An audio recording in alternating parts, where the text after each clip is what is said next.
Les dieux des religions, tous les mêmes? Quelle est votre réponse à cette question? Les dieux des religions, tous les mêmes? Non. Alors, beaucoup pensent que les dieux des différentes religions sont simplement des façons diverses de parler du même être supérieur.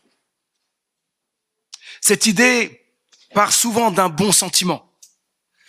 Vouloir unir les croyances et promouvoir l'harmonie.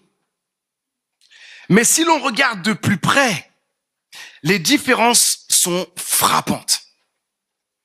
La nature, les attentes, les caractéristiques de ces dieux ou concepts spirituels varient largement d'une religion à l'autre. Certains croient en un Dieu unique et personnel, tandis que d'autres rejettent totalement cette pensée et parlent d'une force impersonnelle ou d'énergie cosmique. Il y a aussi ceux qui vénèrent plusieurs dieux aux rôles variés. Ou encore, il y a des traditions qui refusent toute idée de divinité. Et là, ils sont un peu plus terre à terre, se concentrant sur la sagesse humaine, quête intérieure, et on s'arrête là. Alors, les dieux des religions sont-ils vraiment les mêmes? Vous l'entendez déjà un peu ici, hein?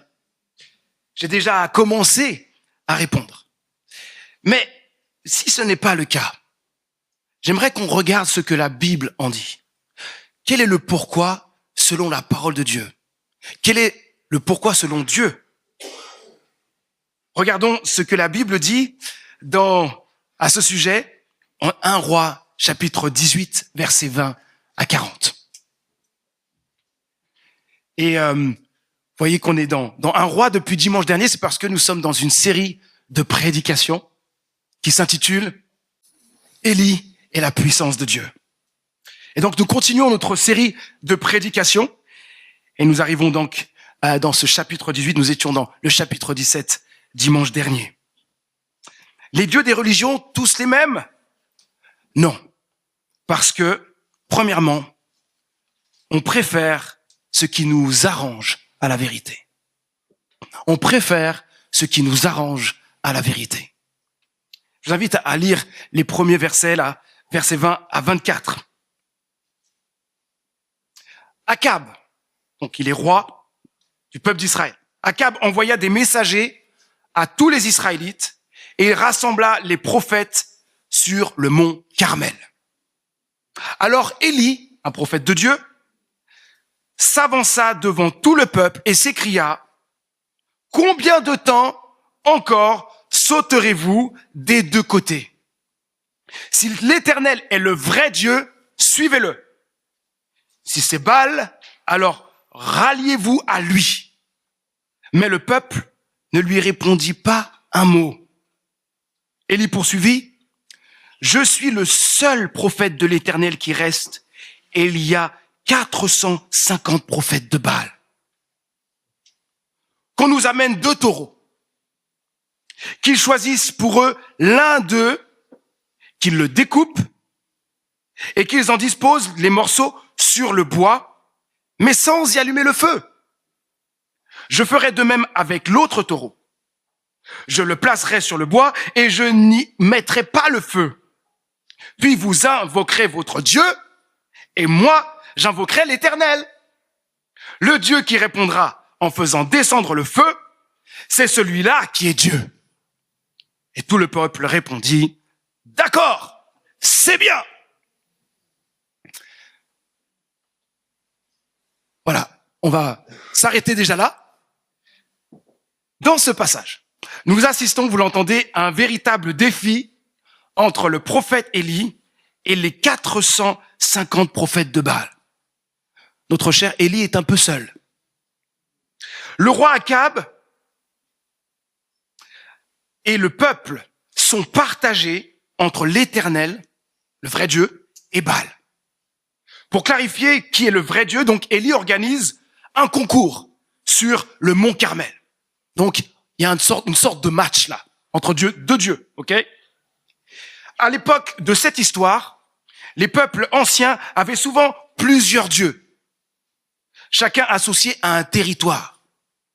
Le peuple d'Israël, quant à lui, adorait normalement un seul Dieu, appelé Yahweh, l'Éternel, ce qui les distinguait des autres peuples, des autres nations. Cependant, Akab, le roi d'Israël, a fait une grosse bêtise, quelque chose de très mal aux yeux du vrai Dieu. Il a introduit et encouragé le peuple à adorer le Dieu Baal. Il a épousé Jézabel, aïe aïe aïe, la fille du roi de Sidon, qui était une fervente adoratrice de Baal.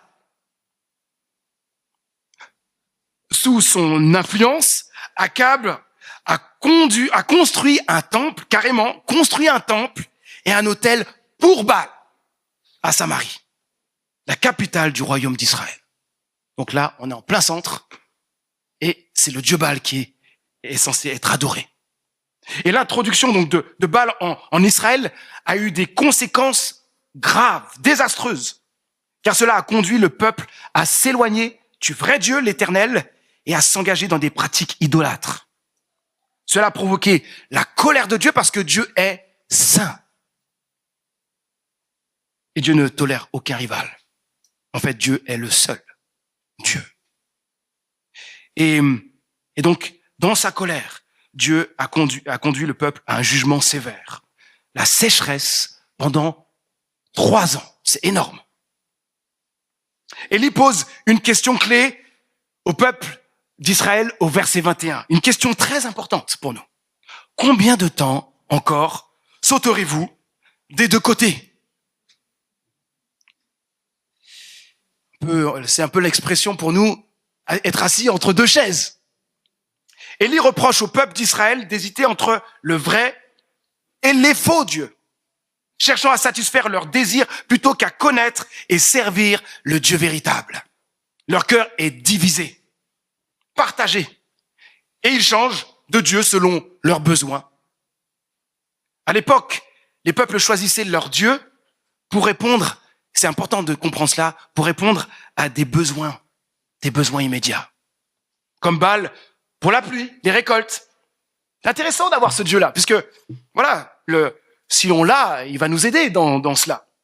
Et donc, leur culte à ce Dieu Baal n'était pas basé sur une relation avec ce Dieu, mais sur l'idée que prière, sacrifice garantissaient des bénédictions de ce Dieu. Cela reflétait un désir de contrôler leur destin, plutôt que de se soumettre vraiment à la volonté de Dieu. Et de même, ils recherchaient protection, par exemple, et prospérité avec des dieux comme Ashéra.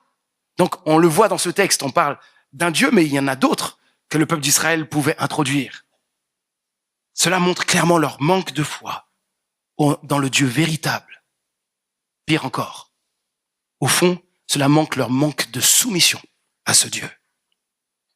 Leur foi est intéressée, centrée sur leur désir immédiat. Alors bonne question. À votre avis, est-ce que le vrai Dieu existe, est là pour nous servir? Être tout le temps à notre service? Répond-il à nos caprices dès que nous faisons quelque chose pour le pousser à agir? Peut-on vraiment découvrir le Dieu véritable en le réduisant à une image façonnée selon nos désirs? Je pense que vous connaissez la réponse. Le Dieu que nous présente la Bible n'est pas un moyen d'obtenir ce que l'on souhaite. Ce n'est pas une marionnette.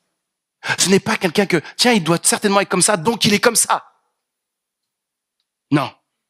Le Dieu de la Bible est un Dieu souverain qui demande fidélité et engagement.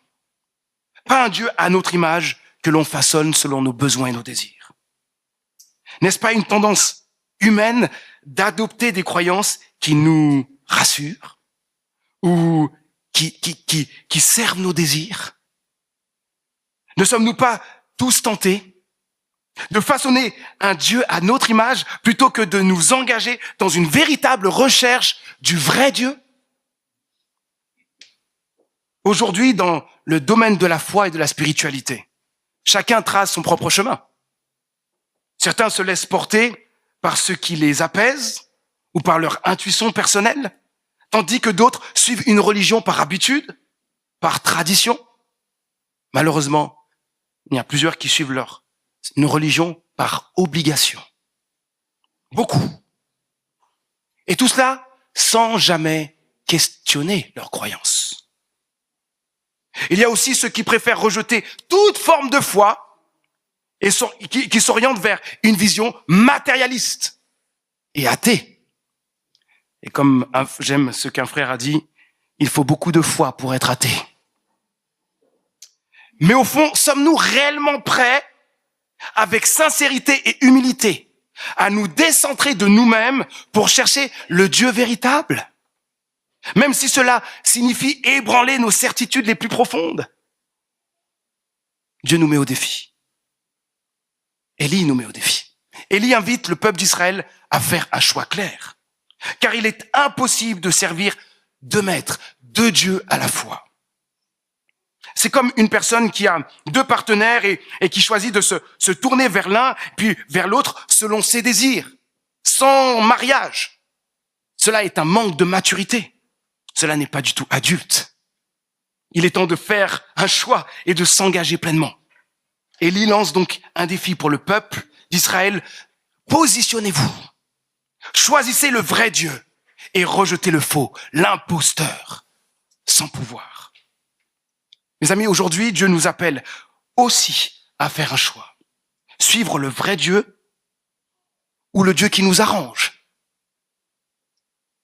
Ce Dieu qui nous arrange peut être celui d'une religion, d'une spiritualité ou un Dieu moderne, comme l'argent, la réussite professionnelle, la reconnaissance sociale, les plaisirs, le contrôle de notre vie, l'apparence physique, ou même certaines idéologies humaines.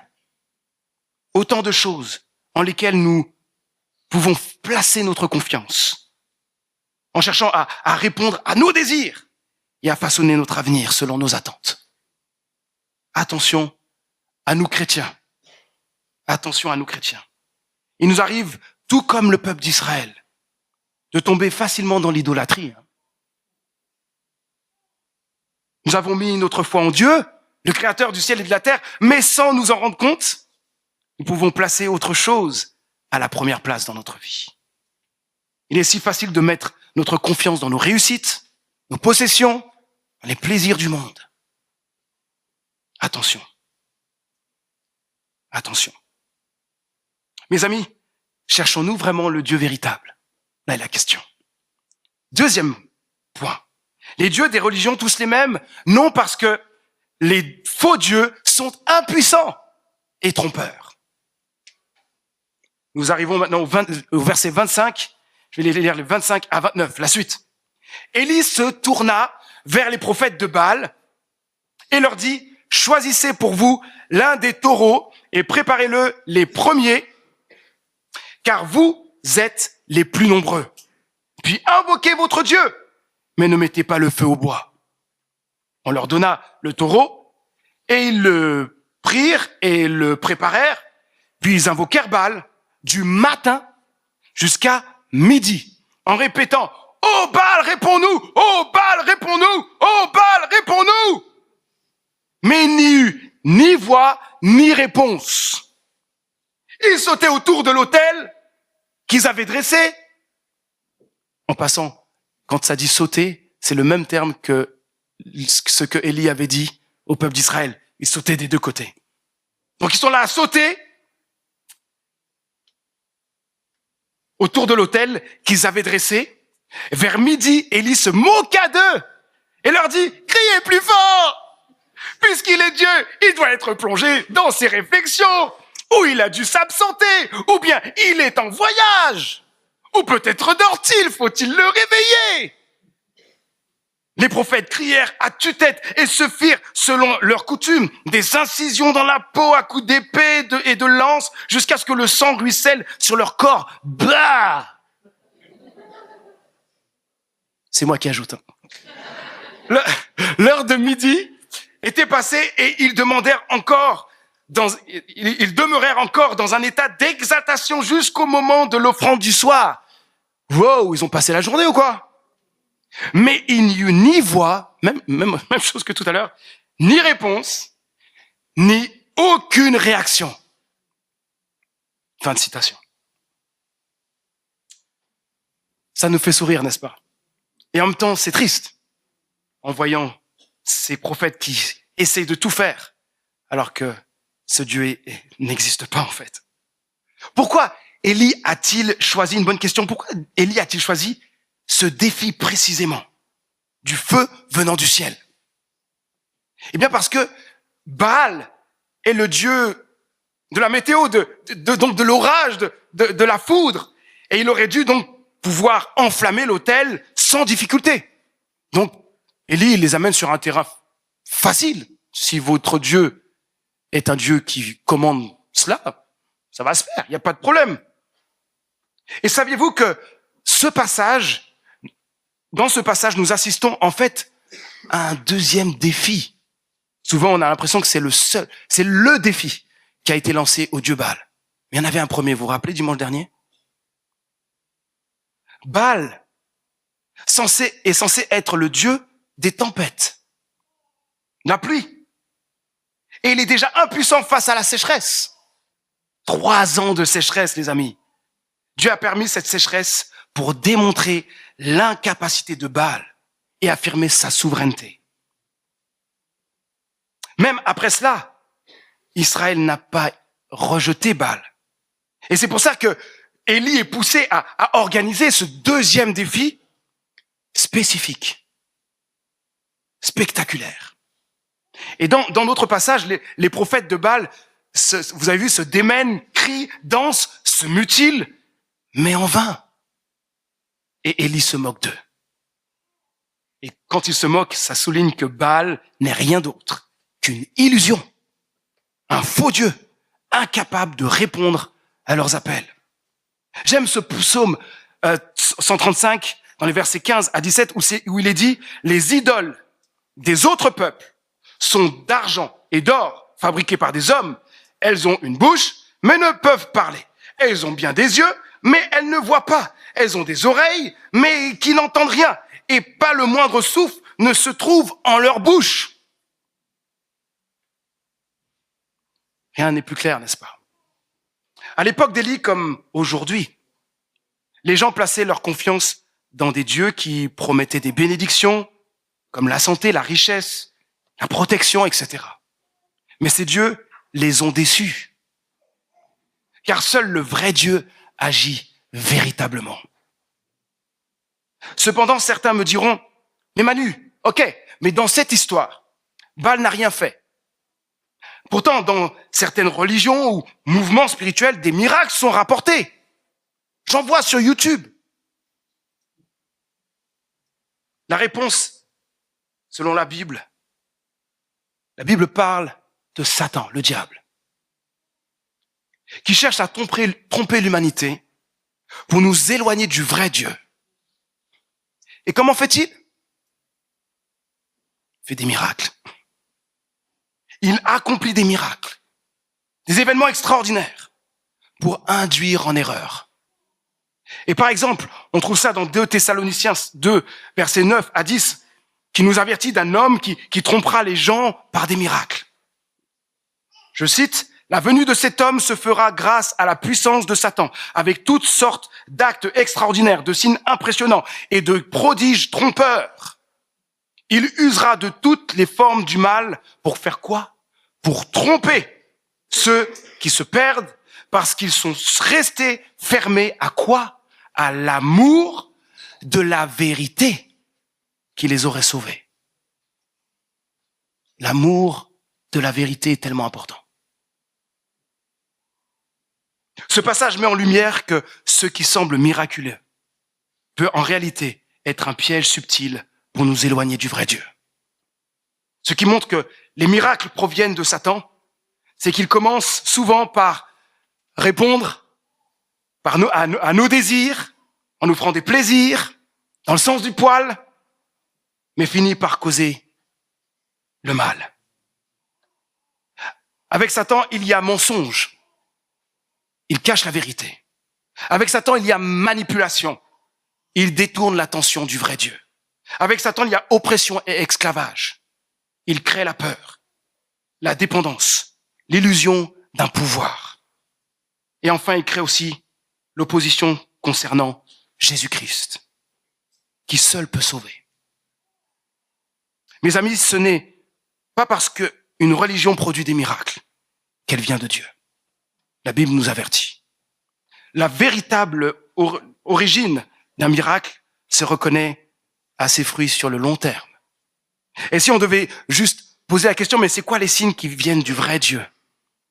La Bible nous révèle plusieurs choses. Le vrai Dieu transforme notre être intérieur, nous connecte à lui, nous rend semblables à Jésus-Christ, progressivement, nous assure de la vie éternelle. Il y a une assurance que nous recevons par l'action de son esprit en nous. Il remplit notre cœur de joie, de paix et donne une espérance pleine de confiance en l'avenir. On pourrait continuer. Troisièmement, les dieux des religions, tous les mêmes, non parce que le vrai Dieu se révèle et répond et il libère. Un roi, donc, toujours le chapitre 18, et on va lire les derniers versets de cette histoire. Verset 30. Alors Élie ordonna à tout le peuple, approchez-vous de moi. Tout le peuple avança vers lui. Élie rétablit l'autel de l'Éternel qui avait été démoli. À cet effet, il prit 12 pierres, une pour, intéressant, chacune des tribus des descendants de Jacob, à qui l'Éternel avait déclaré, tu t'appelleras Israël. Donc notre cher Élie est très intentionnel dans ce qu'il fait. Verset 32. Il rétablit avec ses pierres un autel dédié à l'Éternel. Autour, il creusa une rigole capable de contenir une 30aine de litres. Puis il disposa des bûches de bois sur l'autel, dépeça le taureau, plaça les morceaux de viande sur le bois et ordonna, remplissez 4 cruches d'eau et répandez-la sur l'holocauste et sur le bois. On fit ainsi. Faites-le encore une fois, ordonna-t-il. Ils le firent. Une 3e fois. Et ils le firent une 3e fois. L'eau se répandit autour de l'autel et remplit la rigole. À l'heure habituelle de l'offrande du soir, le prophète Élie s'approcha de l'autel et pria. Éternel Dieu d'Abraham, d'Isaac et d'Israël, que l'on sache aujourd'hui que c'est toi qui es Dieu en Israël, que je suis ton serviteur et que j'ai fait tout cela sur ton ordre. Réponds-moi, Éternel, réponds-moi, afin que ce peuple sache que c'est toi, Éternel, qui est le vrai Dieu, et que c'est toi qui veux ramener leur cœur à toi comme autrefois. Le feu de l'Éternel tomba du ciel et consomma l'holocauste, le bois, les pierres et la terre, et réduisit en vapeur d'eau l'eau de la rigole. Quand le peuple vit cela, tous tombèrent le visage contre terre en s'écriant « C'est l'Éternel qui est Dieu! C'est l'Éternel qui est Dieu !» Fin de citation. Waouh! Le contraste entre les prophètes de Baal et Élie est frappant. Les prophètes de Baal passent toute la journée à invoquer leur Dieu, mais rien ne se passe. En revanche, Élie répare l'autel, prie avec foi, et Dieu répond instantanément en envoyant le feu du ciel. Alors tout le peuple reconnaît que c'est l'Éternel qui est véritablement Dieu. Il n'y a ni tromperie, ni manipulation, juste la puissance et la vérité qui éclatent au grand jour. C'est ainsi que se révèle le vrai Dieu dans cette histoire. Mais aujourd'hui, comment Dieu se révèle-t-il? Par des miracles comme le feu du ciel? Dieu pourrait certainement le faire, n'est-ce pas? Pour beaucoup de chrétiens, Dieu s'est révélé à travers des miracles.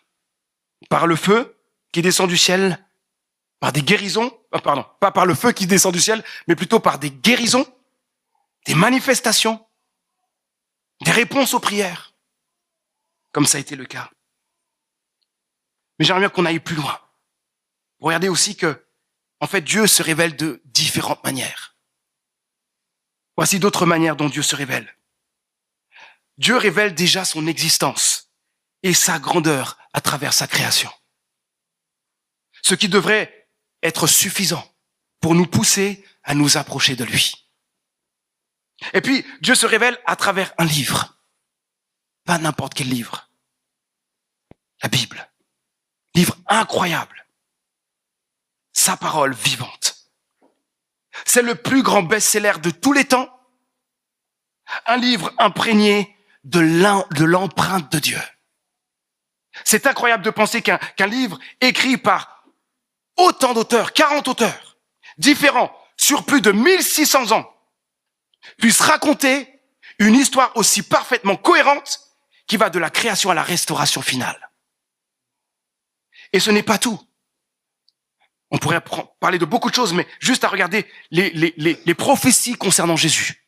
Plus de 300 prophéties concernant Jésus-Christ, faites entre 400 et 800 ans avant sa naissance, se sont réalisées avec une précision stupéfiante. Il est inimaginable que ce livre ait pu survivre à toutes les attaques qu'il a subies sans l'intervention directe de Dieu. Un livre incroyable. Et aujourd'hui, ce livre continue à transformer des vies partout dans le monde. C'est tout simplement un chef-d'œuvre de Dieu lui-même. Un cadeau extraordinaire pour l'humanité. Mais la plus grande révélation de Dieu, c'est Jésus-Christ. Ce que Dieu a fait par Jésus contraste radicalement avec les autres religions.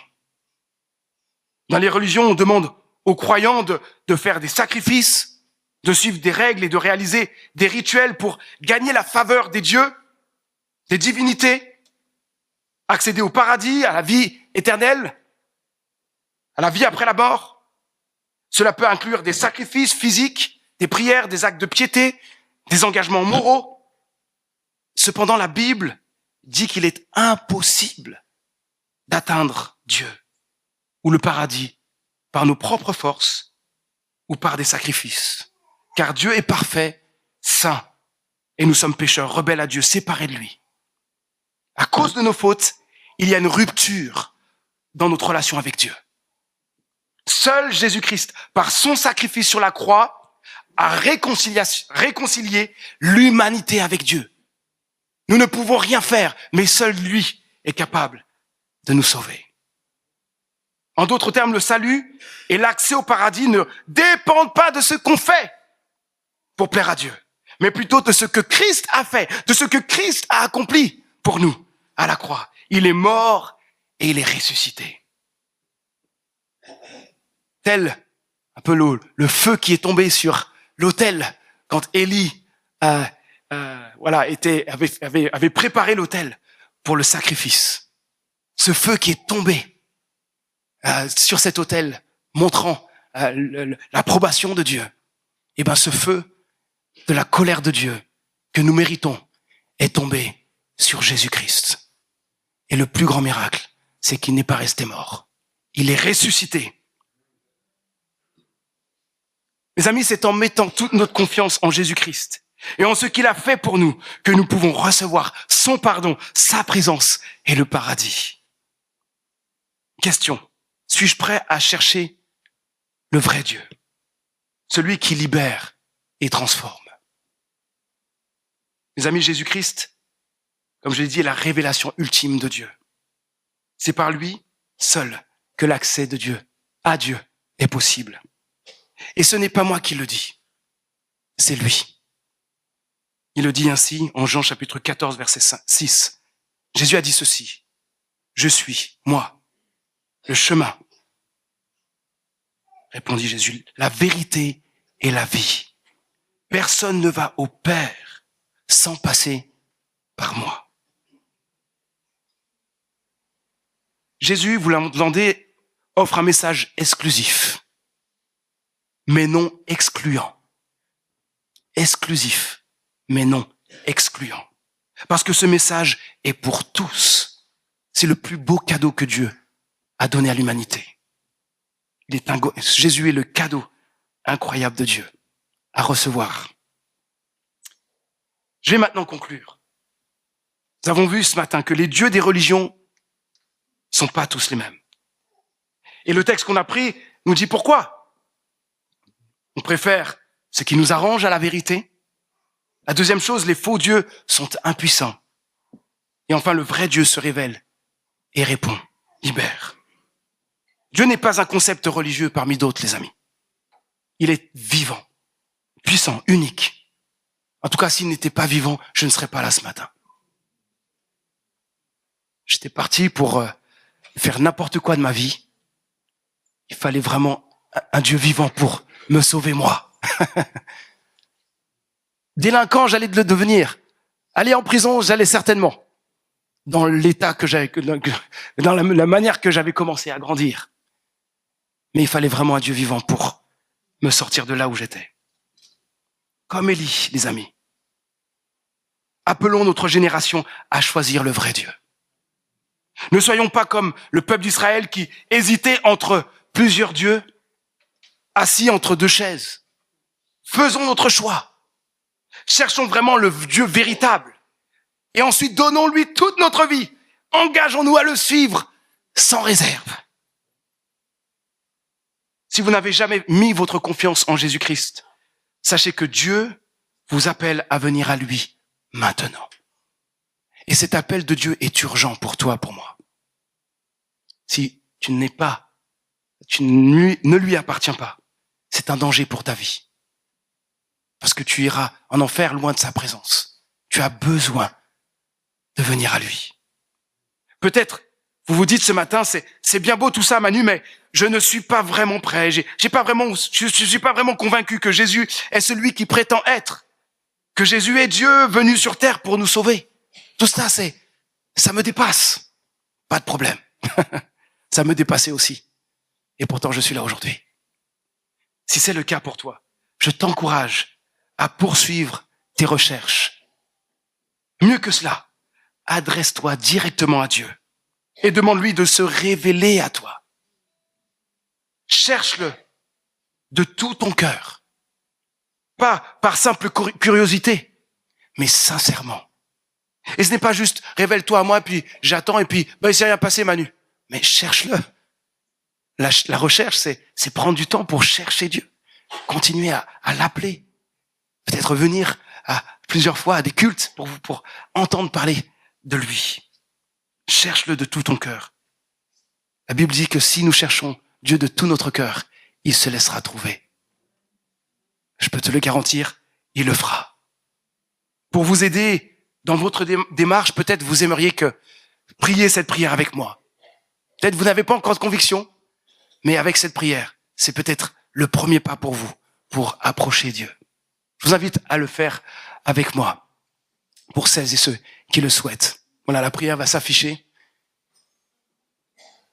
Et voilà, vous pouvez prendre cette prière déjà pour dire à Dieu, maintenant, je viens à toi, pour mieux te connaître. Seigneur, je veux te connaître.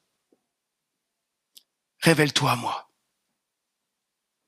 J'ai entendu que tu es venu en Jésus-Christ pour donner ta vie, afin de me pardonner, être présent avec moi, en moi, et m'offrir la vie éternelle. Ça paraît incroyable, mais je veux y croire et me rapprocher de toi. Je te demande pardon pour mes péchés qui m'éloignent de toi. Merci de me purifier grâce à Jésus et de m'ouvrir l'accès à ta présence. Je te confie ma vie. Apprends-moi à te connaître et à te suivre chaque jour. Mais merci d'agir en moi dès maintenant. Amen. Je vais maintenant prier. Notre Dieu, tu connais le cœur de chacun ici. Je te prie pour ceux qui ne t'ont pas encore rencontré, qu'ils te découvrent, s'approchent de toi et qu'ils placent leur foi, leur confiance en Jésus et reçoivent ton pardon, ta présence, la vie éternelle. Et assure-les de ta présence en eux. Je te prie aussi pour nous, chrétiens, que nous soyons comme Élie, non partagés, ni hésitants, mais pleinement engagés dans notre relation avec toi. Aide-nous à être déterminés à te suivre, quoi qu'il en coûte, à te proclamer comme le vrai Dieu, le seul vrai Dieu, et celui que tu as envoyé, Jésus-Christ. Donne-nous le courage d'oser des prières audacieuses comme Élie dans nos relations pour que les gens autour de nous te voient agir et soient attirés à toi afin de recevoir ton pardon, expérimenter ton amour et ta présence pour l'éternité. Notre Dieu, sauve ce pays, sauve ce monde, agis puissamment à travers ton Église. Nous comptons sur ton amour et sur ta toute-puissance. Au nom de Jésus-Christ. Amen.